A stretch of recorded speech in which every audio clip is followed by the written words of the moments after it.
Kunin mo yung kape ko na with lemon. Wow. With lemon yan. Coffee with lemon? Pwede ba yun?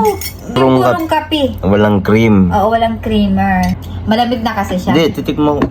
Ano lang, spoon lang. Ayoko mamaya malaklak ko eh. Okay. Grabe, alak ba yan? Ay.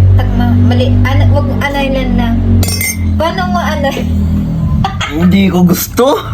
Ang pakla.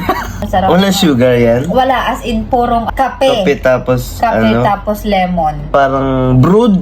Oo, bro. Brood yan. Hindi. Ano ba talaga? Kape. Ayun.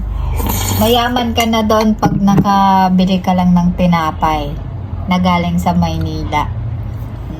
Pag umuwi. Mayaman ka talaga, siyempre, taga-probinsya ka, tapos bibili ka ng tinapay sa Maynila pa.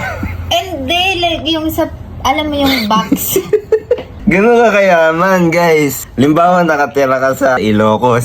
Mayaman ka, bumili ka na naisipan mo. Ganun siya kayaman, bibili siya ng tinapay sa Maynila, nakatira siya sa Ilocos.